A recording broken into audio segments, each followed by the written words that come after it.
All right, it says we're live. Let me check on Facebook to make sure.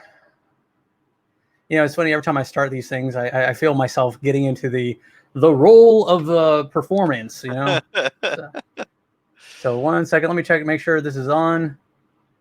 And we are on. Great. Okay, so we're on Facebook Live, Good Questions, Bad Answers. So tonight, I wanted to do something a little bit different. I wanted to kind of go back to the basics of why we started the show. And the reason why we started the show was to, oh, and by the way, for those of you that are watching this on YouTube or listening to this on podcast in the future, thank you so much for spending your time with us. By the way, if you're watching this evening, if you wouldn't mind saying hello, tell us where you're watching from, and please join in the conversation. If you have a question, be sure to pop it in there. I'll also put a link in to, if you want to hop on the show and talk with us, I'll put a link in there too, so you can hop in here and talk to us face to face. My name is Joshua Jack, my co-host. Tim Izzo. And what I was saying earlier was I want to take this moment to kind of get back to the original thought behind this show. And though I do want to do topics and I do want to do different things, I also want this to be a general advice or a general thought or general, whatever. And I really want you, the viewer, to be involved in the conversation. So tonight it's open mic. So this show might be 10 minutes long, or it might be an hour and a half. I don't know. We'll see. All right. So we got Jared saying loud and clear. Thank you. He's in Mesa. He's been traveling all over the place. You want to talk about irony, Tim? Yeah.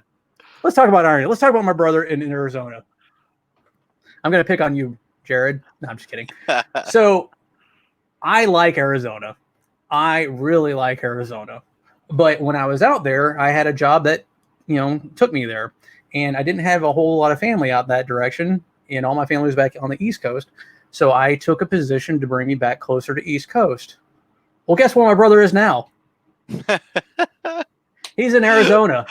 That's hilarious. And had I known just 3 years later that he would have been moving out there, I would have been like, hey, I like Arizona too. I'll stay here.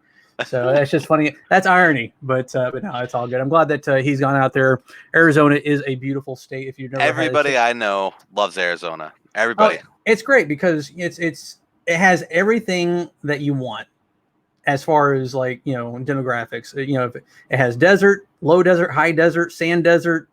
It has everything. And then the farther north you go, you have like woods, you have wilderness, and now you do have to go through California, but there are beaches there too, so it's not too far away.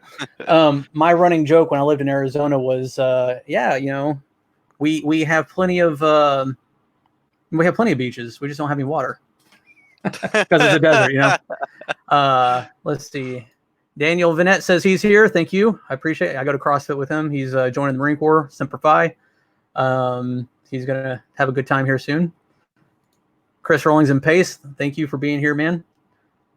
Jared says he's loving it. Tucker says it's hot, though. But let's talk about heat. I'll say this. It does get hot out there. It does. There's times when it's 118 out there, and it just sucks.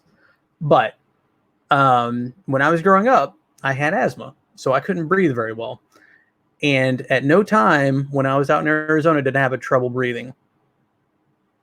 In Louisiana, it can get to that's true. It also depends on elevation too. But down in the valleys or down in the on the closer to sea level, it gets really hot. And the humidity versus the east versus the west, I would much rather take 118 degrees out in Arizona on a hot day. And it's hot. Don't get me wrong. I'm not taking away from the heat, but I would take that any day over 100 degree in Louisiana swamp without any breeze. Because at least there I can get out, I can move, I can breathe, I can do this. But in Arizona, it's like you step outside, and I'm not trying to say that one wears. I mean, it's just a personal preference. For me, when I go outside, man, it's like sluggish. It's like, ooh, I can't breathe, I can't move. But that's just me. New York's the same way. It's we get dry and a lot of humidity, but for the most part, I'd say it's pretty humid. And that I've been to out west where Idaho, one of the places, and that's the dry heat, and I would prefer that anytime. Right. Patrick says, yo. Hey, what's up, Patrick? Yo. What's going on in your world? What do you want to talk about this evening? What do you, all of you, it says we have 7 viewers, and I appreciate each and every one of you. If you have any questions or something you want to talk about, pop it in there. Yeah, Daniel says this. He lives in Louisiana. Wait until August. Yeah, it sucks. I mean, it's the problem with Louisiana is it's in a bowl. Or not Louisiana, New Orleans, and that whole area, and it's in the middle of a swamp, and so there's not really a whole lot of wind that comes through there, and it's just bad. But it grows on you because the swamp is a pretty place. Oh, okay. Good question. Chris, give him a bad answer. Where am I from? And I'm in upstate New York, more specifically Saratoga Springs. Now, kind of near to Albany. Now, I've never been in that area. That's outside the I can never say it. The mountain range. What's Adirondacks? That's right. I'm not even going to attempt to say that because I'm going to butcher it. It's going to be like, but yeah, not going to work. Okay. Let's see. What else was I going to say? I was going to mention something else about Arizona, and I forgot. Florida was great.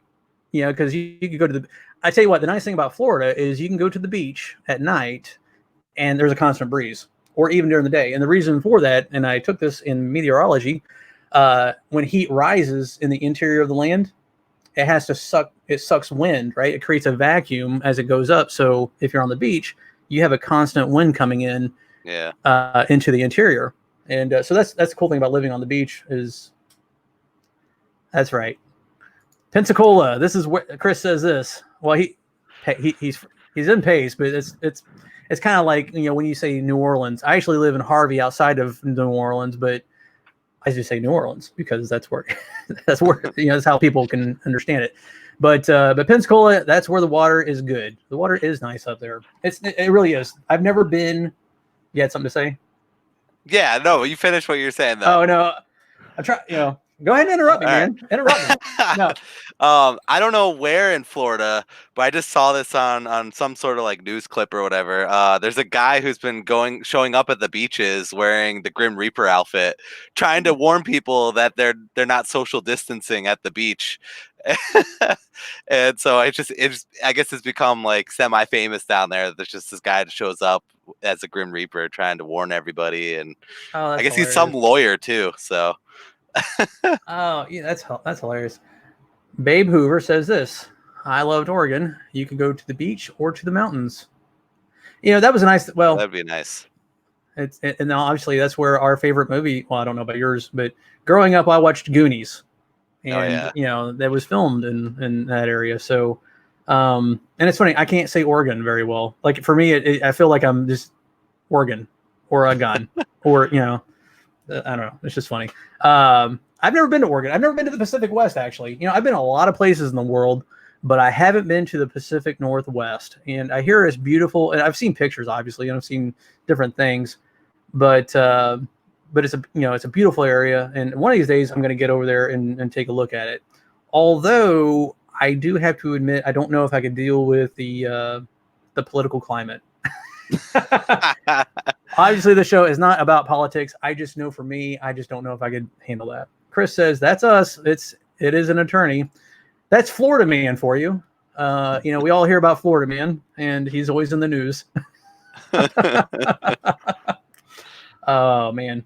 So I should have finished my thought, but I'm glad you interrupted me because I forgot what I was going to say. But.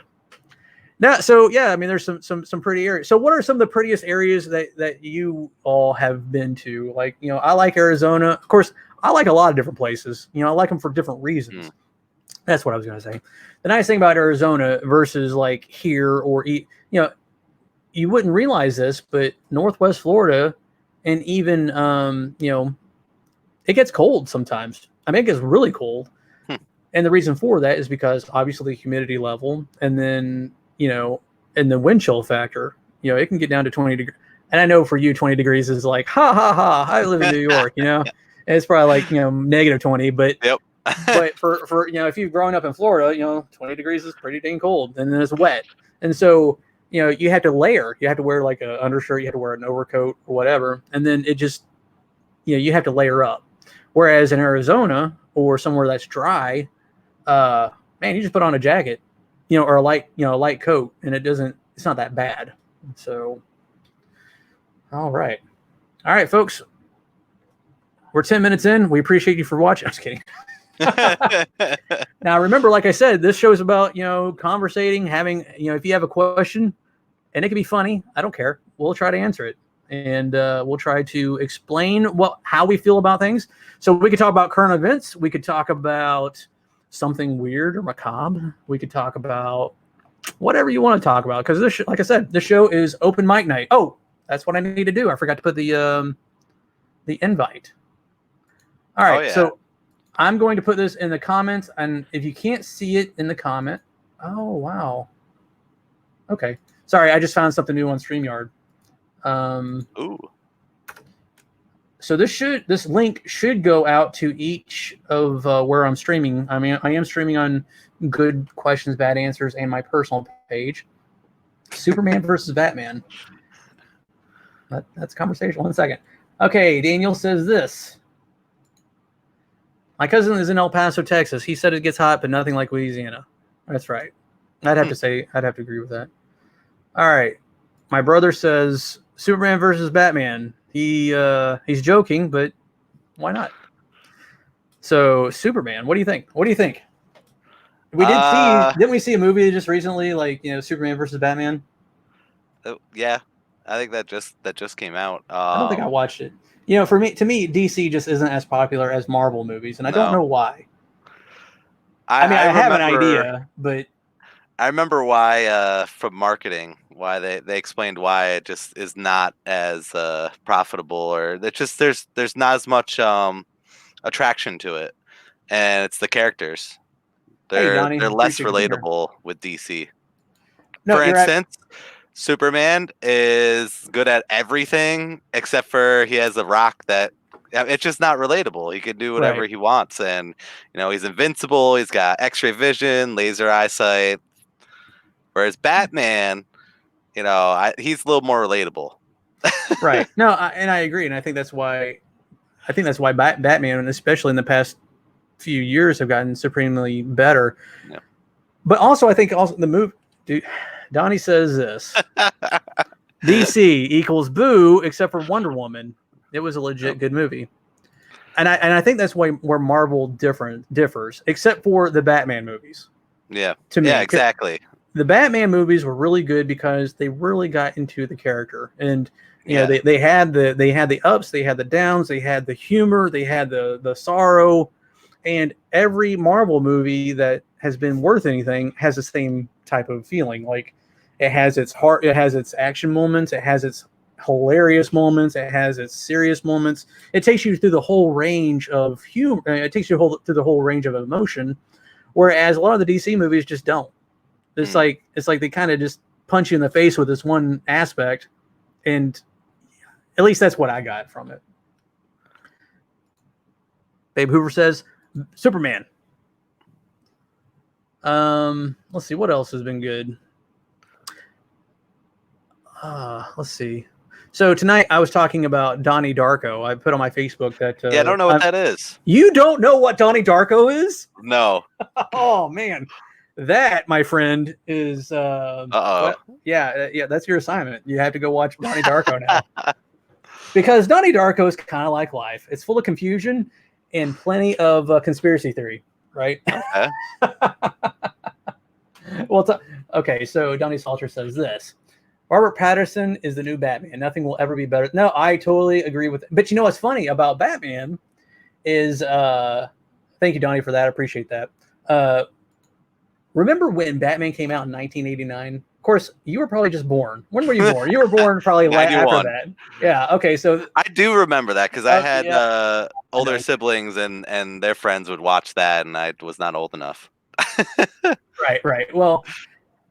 I remember when Batman came out, and I knew Michael Keaton as a comedian, and so when they first casted him as Batman, it was like, what? Michael Keaton as Batman? Oh, okay, but he did a fantastic job. I thought he did a great job, and honestly, I think that the Bale Batman movies are obviously better, and then because better quality, better writing, but I thought Michael Keaton did it. out of my hierarchy of Batman, you have Bale, and then you have Keaton, and then you have everybody else. And we'll see what Patterson does. What about Michael Myers? What about Michael Myers? You tell me. I really don't keep up with that. Let's see. Okay, but Superman has power. I'm sorry, Babe Hoover says this. But Superman has powers. Batman is just rich. Right, but he's not resting on his butt. Right, so he's going above and beyond because, well, I mean, he's definitely gone through some post-traumatic stress stuff, and that's how he deals with it, is going after criminals. And Superman, he's an alien, and I'm surprised he's even allowed. Yep. All right, thoughts. Okay, Drew says this: thoughts on the state of marketing going forward. Will people spend frivolously? That's a great question, Drew. Thank you so much for asking that. So, Tim, what do you think? I think yes. Just because in my experience, as much as you can try to lead a horse to water, you know what I mean? It's just people are going to do what they want, not what they need. And so they're going to feel like they want something, especially if they get another stimulus check or something. They're going to spend it. Let's talk about that. The stimulus check. Now, I've been on part of some conversations where people are like, oh, man, I'm going to go buy a new TV.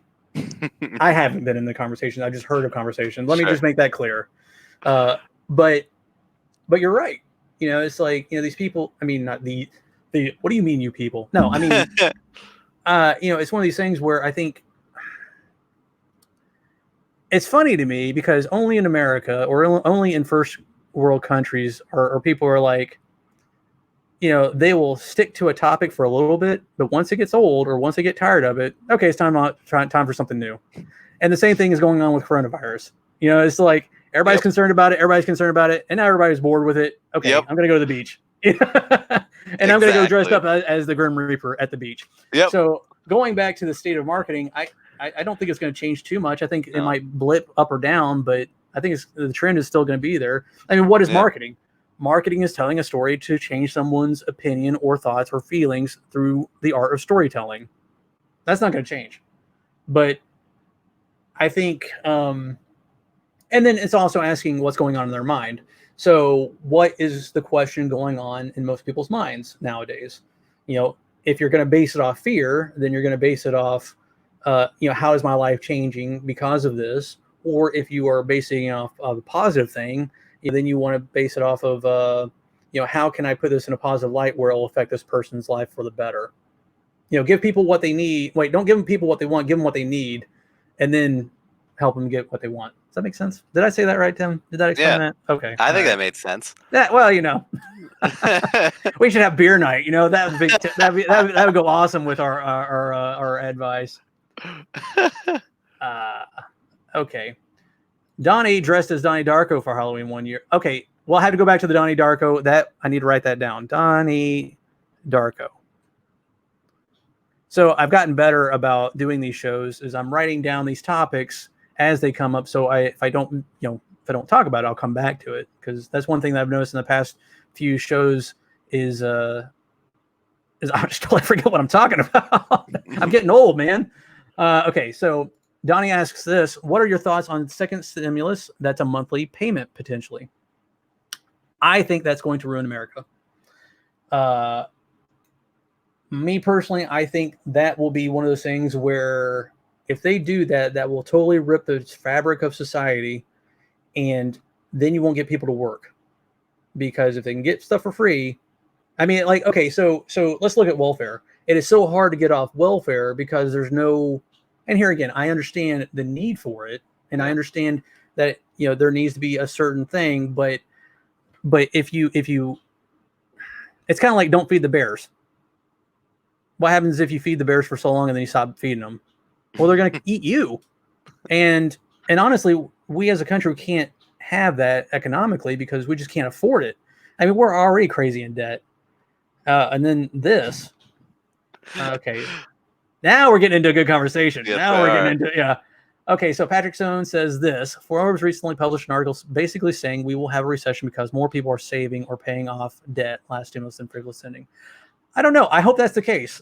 I did hear that, like, I heard that credit card debt was, I think, at like an all-time low because everybody was spending it. But I'll be honest with you, I don't know one person who spent their money on their debt. I think they all went out and spent it on something else, or they're smart enough to invest in something else and kept their debt so they could, accrue more money. But well, I mean, you've even seen, and you've told me before, and if you don't want to talk about it, that's fine. But even in your Amazon business, you've seen a big jump in the past couple months, and I think that's because people get bored at home. Yep. And what am I going to do? I need to go shopping. Let me go to Amazon. And I've done the same thing the past 3 months, the past 2 months, man. I just buy stuff for no reason. And then I'm kicking myself like, why did I buy that? Okay. So I wonder what we would do if we didn't have Amazon in this tough time. Not saying that Amazon is, a great, resource for what happened, but I think that a lot of people who were forced to stay home or too scared to go out, they, would rather have used Amazon. We have someone that's going to join the show. All right. We'll see if this works. And then this other conversation about China, we don't want to get flagged, Jared. We don't want to get flagged. Okay, so we're not going to talk about China. Well, we might. Let's add to stream. Steve-O. Let's see. Unmute mic. Can't unmute your guests because they chose to mute themselves. What about now? All right. Steve is on the air with all of us. And I recognize the voice. Mr. Steve Kimsey, thank you for joining us. Do you have a question for us, or do you have a topic that you'd like to talk about? Really, I was just trying out your link here, and evidently it joined me to the show. So, well, that's exactly what we wanted. And now you're in front of God and everyone. And no, that's okay. But I appreciate you trying it out. And I'm kind of glad you did because it gave us a chance to see if it works. So those of you that saw the link earlier in the chat, I'll put it in again. Steve, you can hang out, or if you wanted to leave, that's fine too. But right now we have about 9 viewers. It's fluctuating between 9 and 12, which is fantastic. I think it's it's pretty good. All right, so let's see. Chris Rowling says, "Let's get folks back to work." All right. I kind of agree with that. It's one of those things where, here again, in fact, I saw this thing on Facebook the other day about this teacher. She failed the whole class, and she taught socialism, or she didn't teach it. She taught economics, but people wanted to. Her students thought socialism was okay and communism was okay. No one does well, but no one does bad either. And she's like, oh, okay. So then she put people into like groups, like, okay, everybody's going to get paid, or everybody's going to get a grade based on everybody's work, and we'll just average it out. Ooh. And that's the grade you'll get for the class.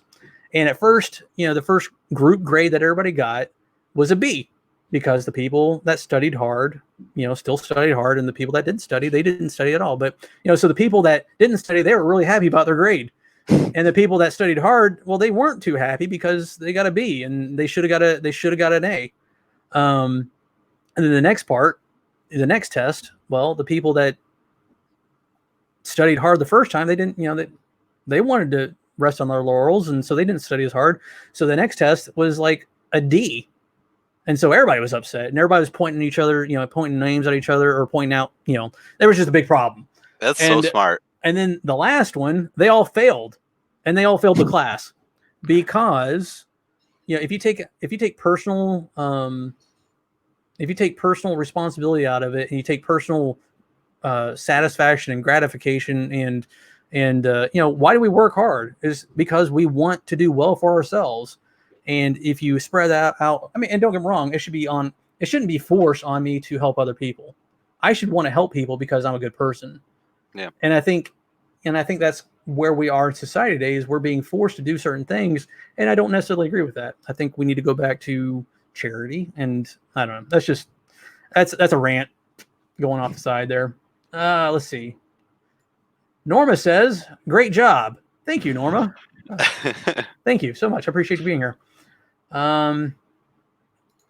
That an executive order prevents spending locally. Patrick, if you wouldn't mind explaining that a little bit, I would appreciate it.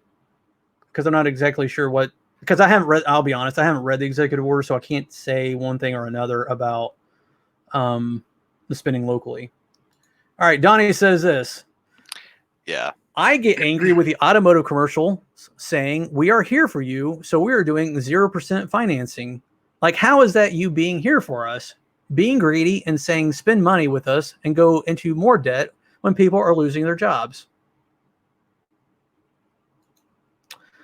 Yeah, no. But hey, you're not 0% financing. Come on. Yeah, no.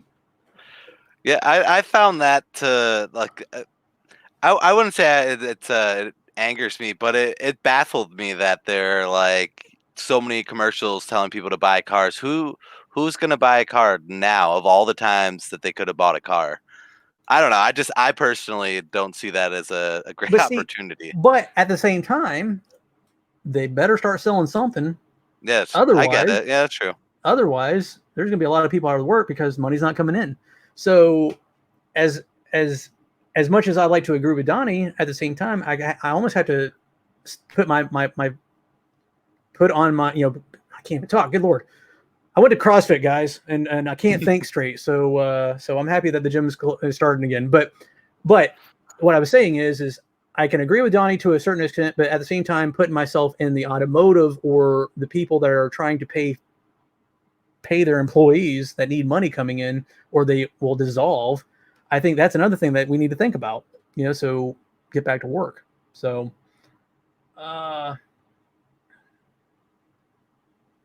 okay, so ownership too. People need to take ownership in what they're doing. Jared brought that up. Patrick says this, hate me now, but I don't hate millionaires. I want to be one. Don't we all? All right, so Steve popped in. Let's see if he has anything to say. Steve, you there? Welcome back. Hey, guys, can you hear me? Yes, I can hear you. Yes. So I remember back in maybe it was 2008 or 9 when working at the courthouse. And there was a guy, I cannot remember where he worked, but Dodge was selling brand new vehicles, and he brought a brand new vehicle for something like $10,000, something like a Roadster that normally would have cost 18, 19, 20,000 bucks. Somehow got a great deal on it. So I guess my only point in saying that would be now might be a great time for somebody to get a new car for a real great price. And what I've seen in life is you really got to watch out for opportunities like that to save a bit of cash. The problem is always predicting the future and, whether we get a second wave or whatever else. But you're right. It is a bit of a scary time to buy a vehicle or do much anything right now. Buy a house, anything. That's true. I mean, Warren Buffett says, you buy when everybody else is selling. And why do people sell? It's because they get scared. So in times of, and that, and that's good because, in certain, in the marketplace, I mean, there's always deals. There's always deals going on. So you bring up a really good point there. And I'll be honest, I mean, now would be a perfect time to buy a car because, if you have the resources to do it, because you could get some really good deals. Let's see. Patrick explains this. Sure, you were talking about the upticks in Amazon due to mayor and government executive orders, closing businesses or limited what you can purchase locally forces non-essential purchases online.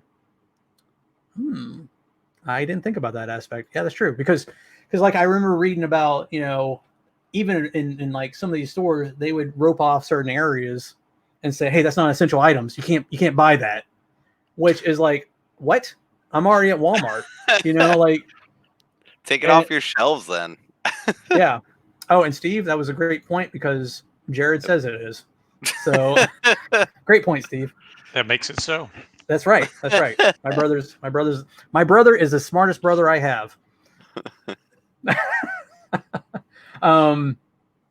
But so stupid.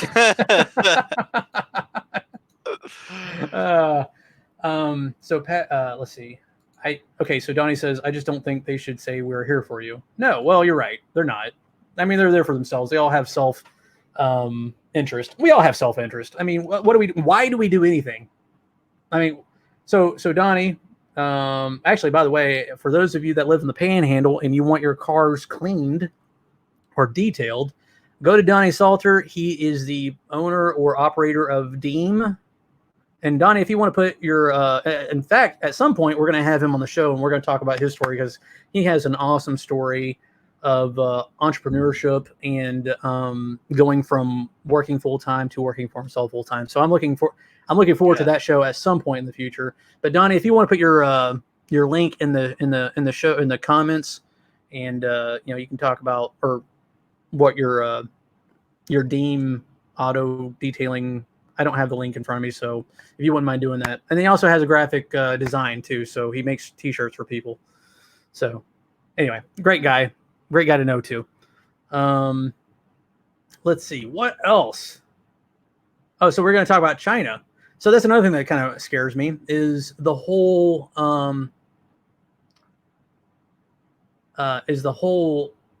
like we're in debt to China. They bought all our debt, and I keep on reminding myself of the Bible says the debtor is a slave to the lender, and it scares me because China, no matter if you're working, China is a communist country. They don't give a crap about intellectual property. They don't don't give. So for podcast, for those that are listening on podcast, Steve-O just changed his icon and he has Ron Paul. No, not Ron Paul. Is that Ron Paul? No, I keep on getting Rand Paul. Yep. And so he has that as his icon, and it's kind of funny. But going back to the China thing, so China obviously does not have the individual person. Like, obviously, their land is completely different than how we operate over here. Like, we really care about people for the most part. If there's some issues, they'll come up. Now, I've never been to China, so this is all speculation on my part. But I've been to enough places in the world to have a good perspective on it. But since it is a communist country and they don't really care about anything, they don't care about. They just want to get they want to grow their base, and that's what they're doing by buying. And I don't care if it's a business, Chinese business, it's really Chinese government business. So whenever you hear of deals being made with a Chinese business, like taking over the ports or taking over different infrastructure within the United States, you got to realize that's China government. And maybe that's a conspiracy theory. Maybe that should be a tinfoil hat topic. But I don't think it is, because I think that's real, and I think that's a real issue. Because it's scary. It's scary. I mean, look at Hong Kong. They're free now, but not for very long. Because I don't know. What are your thoughts on that, folks? Like I said, this show is your show. My biggest worry, I mean, obviously the money part is a huge issue, but I think the bigger worry in my mind is the fact that anytime we come up with a great idea and we patent it, and then we use it, Chinese factories to go make it, our patent means nothing to them, and then they just go and make knockoffs. Right. And so then they just basically steal our intellectual property, and if we make advances in technology, they now have it too. So it's very difficult for us to, because that's one of the main reasons why America does so well is that we're so great at ingenuity and coming up with new ideas and stuff like that, and then we just give it all to China, and now China can make knockoffs and and do whatever else, and now they also have the technology to move forward and be as advanced as us or more so, depending on their research with it. And I think that is more scary than the money, just because that is going to be where the money shifts, is if they can keep using what we create and make it better, or somehow just use it against us. Yeah, but true. And then I look at it. Okay, 1 second. Sure. Symbiotic relationship. There's a big word. I think symbiotic's a good point, actually, Josh. What's that? Say again. I think symbiotic's a good point. Yeah. No. But I don't want to get too far ahead because we're moving away from the COVID conversation. But I want to bring this comment up. Marcel says this: I haven't seen any blocked off areas here. I think it's more liberal states doing that. But a lot of non-essential vendors were closed down for a bit. And that is very frustrating. And that's one topic I want to talk about is I get really frustrated that it's okay to go to Walmart for whatever reason, but it's not okay to go to your local mom and pop shop. Yeah. Or to go to church or go to wherever you want to go. I mean, and here again, and it's funny because it's one of those things where, people automatically assume that if you are for economy, you're for killing people. And it's like, no, I'm not. There has to be yes, you have to observe distance. You have to observe safety measures and stuff like that. And it's not bad to want to, everyone is essential. I love that. Jared says this, everyone is essential. And that's true. And the biggest thing you have with these big box countries, they're almost countries and they don't went away. These big box stores is if you allowed them to go unimpeded, then that's going to kill the local stores because they're not going to be able to come back from they're not going to be able to catch back up on the power curve. And so then they're going to go out of business. And guess what? The big box stores are just going to expand even more. So that's an issue. Yep. But that was a great comment, Marcel. Thank you. And then Donnie says, yeah, he'll link it when he comes on the show. So thank you. Okay, so going back to symbiotic relationship with China, and of course now I've got to watch my my computer's probably going to get hacked, and the show's probably going to be taken down. But but it is a symbiotic relationship because China relies on us for technology, and we rely on China to make our stuff. And it's funny because I even heard of one where, we put a sanction on China. So what did they do? They went to Vietnam to build facilities to circumnavigate some of the trade contracts. And that's a problem because, they don't care. All right, Patrick says this, most of our core manufacturing is owned by foreign companies, pharma manufactured in China, meat packing, Brazilian companies, and we have skyrocketing prices and production slowdown. Globalization is coming back to haunt us. Got me putting on a tinfoil hat now. And he actually brings up an interesting point too. Patrick says this: symbiosis never hurts. So true. Well, this I think is the one point, at least personally, where I think Trump has been a little bit good. You don't want to play the tariffs game. You don't want to get involved in the whole tariffs war. Can we, out tax you, your goods over ours, and force all that too much? Mm-hmm. But there is a point there to be made by Trump and those who support him. And I think that's one of the main ones right there. Is evening out. They used to always talk about the trade imbalances, and this was 10, 20 years ago, the trade imbalances that were developing between us and China. Right. And that's the thing. It's like, what happened to fairness? And I think honestly, and now we're getting into another topic matter is I'm getting sick and tired of two-facedness. And we're seeing that all the time. Like we're seeing it like constantly. I mean, people that need to go to jail aren't. And then other people, don't even get me started on media. Yeah. Another thing that I found interesting, I think it was like 2 years ago or something, there was a Netflix documentary, and they had a whole episode for this series, and it was about how China is the leader in making fake honey. And a lot of the honey that's in the world today goes unnoticed for being fake. And every time that we come up with a test to try to make it, test for certain parts of it to prove that it's, authentic honey, China finds a new way to knock it off. I mean, a lot of the times they were putting rice syrup instead of honey, just to keep that I couldn't believe it. When I saw a documentary, I was like, "Holy crap!" It was like a very lucrative thing. And just like you were saying before, when we started banning trade with honey from China, they moved over to other outsourcing countries and started having it like made in I think South America. They had it made in Vietnam, and their self-interest is all about propping up the Communist Party in China and doing whatever they need to do to make it happen. And so it's a very disingenuous place to come from, especially when you try to, I don't know. I mean, we're talking about things that are kind of over my head, but at the same time, it's egregious. And yeah, it was one of those things that shocked me too. I was like, I never would have thought about Jared honey says, being, yeah, yeah, exactly. I would didn't never would know, have thought that honey. never knew. But And that's the thing. someone actually like did the math too. There's not enough bees to make the amount of honey that we're all buying. So they figured it out and they started testing and realized China was producing way more than they should have been able to. Marcel says this: the U.S. has a capability to be totally self-sustaining. Absolutely. And and it's funny, and she was bringing this up as a possible topic because hey, I asked people for all sorts of topics that we could bring on the show, and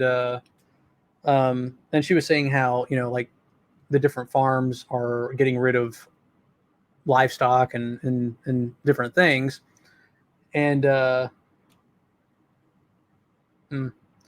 real quick, Patrick says this: totally agree, but it seems we lack the will. The cheap goods are more important.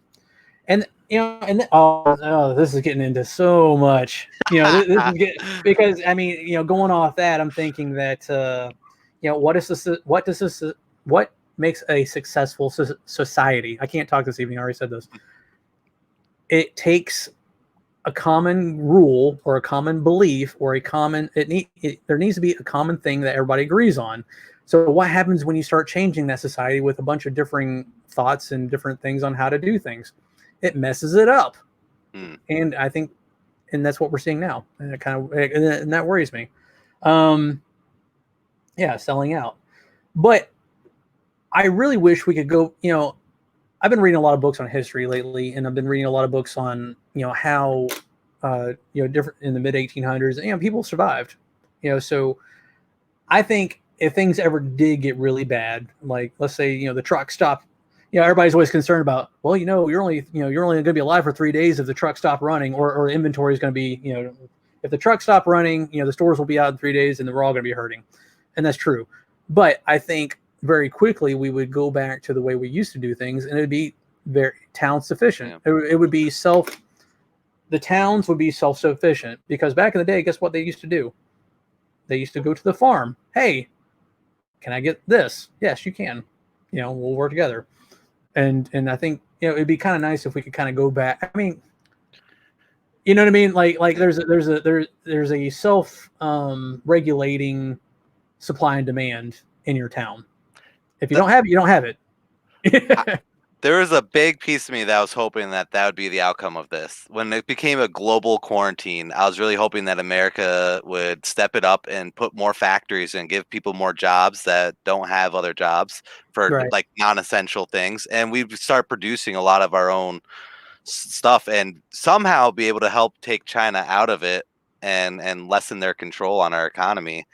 But I'm surprised that wasn't something that we tried to do. I mean, I think that would help our economy way more if we could. Is we have bureaucracy, and and we have, and China doesn't, obviously, because they don't care. It's like they'll do what they want, and they don't care about regulations. They don't care about, they don't care about following a certain, they're not regulated. I mean, heck, once once everybody was put on, home orders. I mean, you saw like the pollution in China just totally like go away. Yeah. And so they don't care. I mean, they're going to do whatever they want to do. But here we actually follow a code, or we follow the rules, or we follow laws, and we keep on coming up with new regulations that we almost untie our shoes and run fast. That's the way we do things. Marcel says, go to local farmers. It's a win-win.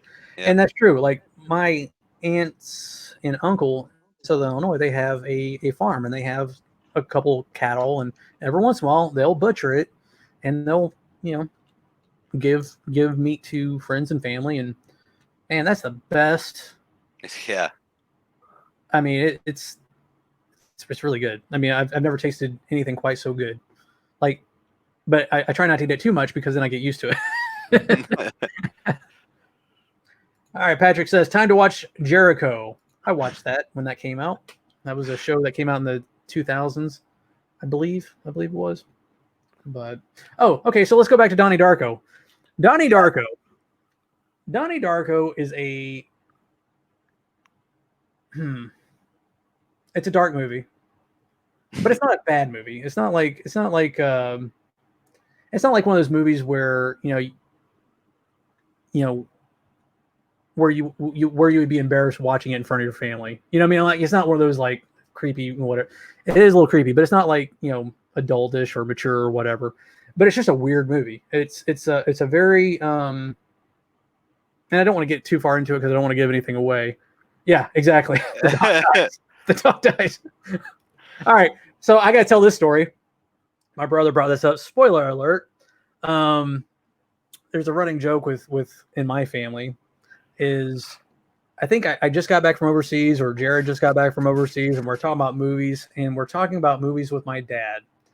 And my dad was talking, I'm not going to say the movie because I don't want to ruin it for everybody else. Yeah. So we were talking about movies, and this movie just came out, and my brother hadn't seen it, and I was just trying to tell him about it. I'm like, hey, it's a great movie, but there are some parts about it that are kind of sad. And he's like, oh, okay. And then I knew my dad watched it, and so we asked him, hey, Dad, what'd you think about this? Oh, it's a good movie. The dog died, but and it was just one of those like. So that's a running joke between my brother and I. Whenever it comes to spoiler alerts, it's like, oh well, it's a good movie, but the dog dies.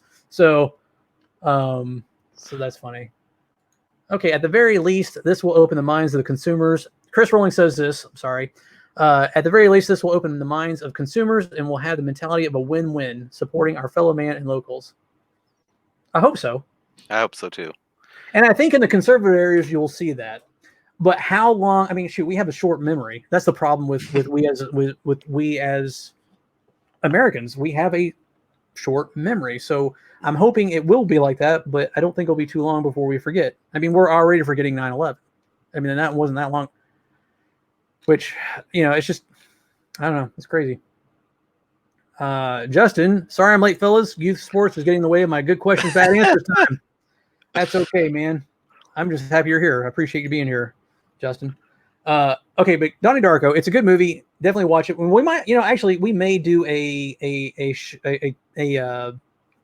show on Donnie Darko, or not a show, but maybe a segment, and maybe that's something else we can add to the show if people like it. Is we can pick out weird movies or different thought-provoking movies, and we can make it an assignment. Like, hey, in 2 weeks we'll be talking about this, so be sure to watch it so we can talk about it on the show. So we'll do. It'd be my first watch. What's that? I've never seen it. You've never seen Donnie Darko either? Oh my God! Glad I'm not alone. Yeah, well, you should be. No, it's such a great movie. I mean, well, I don't know. I mean, it's kind of dated now, but it's just one of those movies where it's very ambiguous. There's a lot of conspiracy. Like there's people like, well, they really meant this, or really meant that. But it's a very thought-provoking film, and I don't know. Book club only movies. Yeah. Justin says Big Fish is a good one. That's a good one. Yeah, I didn't like it. Really? Yeah, I didn't like it. I need to, but then again, I was at a different time of my life. I'm sure if I watched it again, maybe. And it's funny, how books and movies and different things in our lives, as we get older, we see things differently. Mm-hmm. Like, for instance, the past couple weeks or the past month, I've been reading Civil War history, and I was reading the first book and the second, Gods and Generals, and The Killer Angels. And the movie Gettysburg was based off the Killer Angels book. And it was a really interesting read because it kind of put a human perspective on the conflict. Because when you hear about history and you hear about, you read about, heavily historical things, you get wrapped up in the facts, you get wrapped up in the numbers, and it's really hard to kind of bring the human aspect of what they may have thought. Now, granted, these books weren't 100% accurate. Who knows what they were thinking, but it put it in such a way where, oh wow, I never thought about that. So I watched Gettysburg this past weekend, and I remember when I was in high school, it came out, and me and a group of friends, we went and watched it, and it was a good movie. But after reading the book and thinking about it, and then also being older and being in the military myself and being in positions of leadership and being in positions of heavy responsibility, it makes a difference because you start looking at that movie and you're like, oh man, that's so horrible. Because it's not just fiction at that point, or it's not just, it's like, oh man, that would be a horrible position to be in, ordering the death of people you care about because that's what needs to be done. And so all that to say this, as we get older and through the different experiences we experience, it's amazing how when you look at something later on in life, you just see things differently. You're saying Darko is dated. When did it come out? When did you say? 97? Is that what you said? 98? No, let's see. Let me look this up. 2001. 2001. Okay. Yeah. That's not too bad. I found as I've tried to like go back and even watch some older movies, like anything before 2000s, I have a tough time watching just because of the graphic quality of it. Like it just, for whatever reason, the cinematics are just not as good. I feel like the storytelling isn't usually as captivating. I see. I have to disagree, and I wish. I hope so, because I'm wondering if it's just me. This would be a conversation to have with Drew Hall if he's still on, because he's a film guy. Oh yeah, that'd be awesome. It's interesting because the problem that I see now is we don't see a whole lot of originality, right? But back then, like Shawshank Redemption, fantastic movie.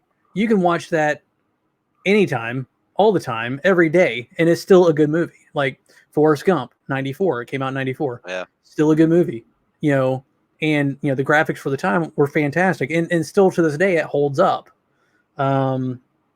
Let's see. What maybe like movies in the 80s is what I'm more now the 80s. Yeah, because now you're taking all those movies and I'm like, yeah, that was good. I like that. I liked Big Daddy, which, Adam Sandler movie, but I don't know. I think it's the 80 movies. I don't know. There's something so different about how they made those movies. Right. 92, 93 was when things really shifted because that's when Jurassic Park came out. And that was when, like, holy crap, this isn't CGI. This isn't claymation. This looks real. And ever since then, things have changed. And now, now it's getting to the point where a movie that's 20 years old, it's hard to tell that's 20 years old. Like, when you were growing up and when I was growing up, what does this say? Lisa says this. I agree, Tim. I can't watch you because graphics isn't good. Thanks. Yeah. Harris says 80s rule. That's right. And then Marcel, actually, did you know that Shawshank Redemption was Stephen King? I did not know that, honestly. He did that one. He did Stand By Me. Oh, wow. He did The Green Mile. What other ones? I know Marcel knows them. She'll pop them. She will update. But no, like, growing up in the 90s and the 2000s, like you could tell if a movie was from the 70s or from the 60s or from the 80s.